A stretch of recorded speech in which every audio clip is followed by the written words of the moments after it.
Hi there, and welcome to Discipleship Minutes, brought to you by Revelation Radio and Water Springs Discipleship School. It's our heart that you would be blessed by these few moments in God's Word and challenged to go deeper in your walk with God. And now, with today's Discipleship Minutes, here's Alipio Amaral.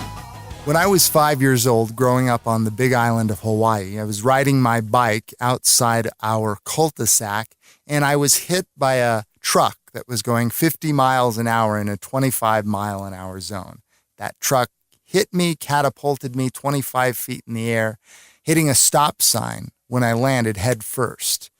And my skull was shattered, my body was broken, and they didn't have the capacity to deal with that condition on the rural big island of Hawaii. And so they flew me inter-island to the capital city of Honolulu, where I was put in under life support at Queens Medical Center. I had bitten off my tongue. I had a screw in my head monitoring the blood flow to my brain and the potential brain damage. And I had slipped into a coma. And so for 9 days, I was in this coma, and my mother was taken to the hospital, and she sat at my bed and had a prayer vigil. We were a very committed Pentecostal family. We loved the Lord, and she prayed at my bedside. And the whole church came over from Hawaii to the capital city of Honolulu to the hospital to pray at my bed. And 9 days later, I woke up out of the coma, and when my mom came into the room, she saw that I was sitting up, and when she regathered her composure, she asked me if I remembered anything. And I said, yes.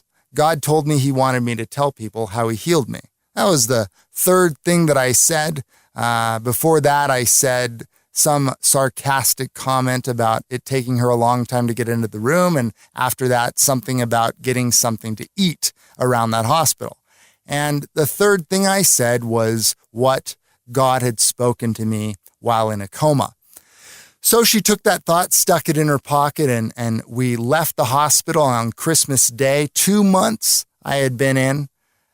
And life in a Pentecostal home doesn't go back to normal after an experience like that. And so I was taught to read my Bible and to do it every day with and as I pray.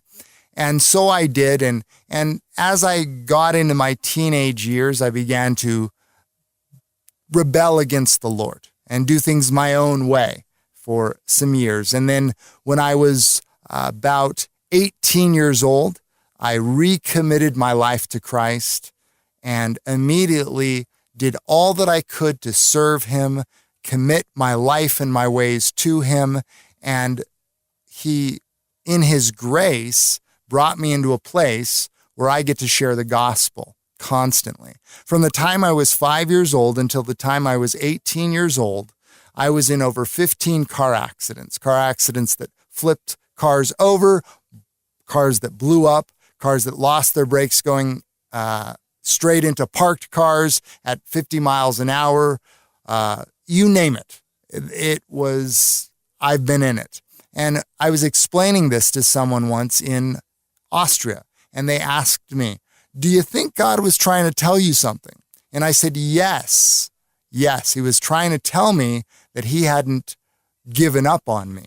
And so around that 15th or so car accident, circumstances were such that I just said, okay, Lord, I give up, recommitted my life, and then made the way that the Lord for me into ministry.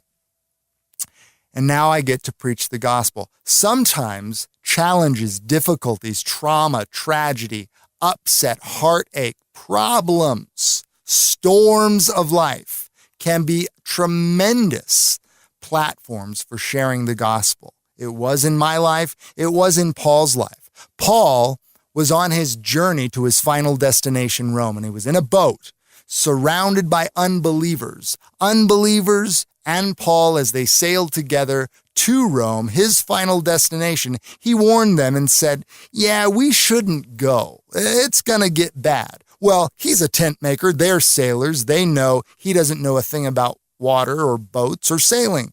So thinking and believing, well, he's ignorant, clearly he's not a sailor, they didn't listen to him. And it says they let the wind drive them, and they encountered a hurricane-like storm, the Euroclydon, and they were so tossed and torn by this storm that at a certain point they were all ready to jump ship and abandon it. But Paul said to them, look, God sent an angel with word to me that I would not perish, that I would make it safely to Rome, and everybody that stayed with me in the ship would be safe with me. He says, you can be saved. Believe in this promise of God, and you will be saved. We will be saved by the promise of God. But if you abandon ship and abandon the promise of God, you're going to perish. Well, they stay in the boat. 276 people were saved that day. And then they made their way to the island of Melita. As the ship wrecked on the rocks, they were thrown into the water, made their way to the shore on boards from the boat. They were there greeted by the local people who treated them well and made for them a fire, took care of them, and Paul, as was his custom, was serving. He was going around on the island looking for firewood. And as he gathered some wood, a viper bit him, and he did not respond negatively to it. The people observing were waiting for him to freak out or at least physically swell up and die, but he, it says, shook it off, didn't let it bother him. And what happens, I think we see in this segment of Acts, is that Paul's difficulties, his trials, his tribulations, the storm that he experiences, whether it be rain and hail and sleet and snow or a snake bite from a venomous viper, these things provide for Paul a great opportunity to preach and promote the gospel, whether it be to islanders or whether it be to sailors. They watch as he does not respond negatively, but is unscathed and unaffected by challenges, difficulties, troubles and trials, pain and suffering. He is not affected negatively. And he's used in that way to share the hope of Jesus Christ with sailors that are ready to abandon the ship, to islanders who are worshiping pagan gods. He is allowed the opportunity to share with them the gospel and lead many to Christ.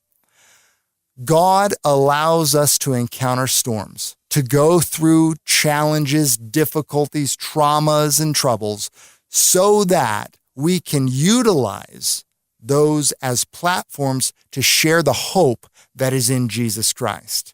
They see that hope in us as we go through the same tribulations that they experience. We're hurt and bit by the same things that hurt and bite them. We're experiencing the same storms that they go through, and yet there's something different about the way that we handle them.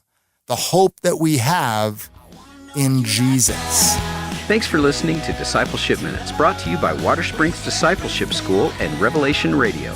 For the studio recording or for more information about Water Springs Discipleship School, you can click the videos link under On the Air at revelationradio.fm or go to watersprings.net/WDS. Thanks for listening. Be sure to join us again next time for Discipleship Minutes.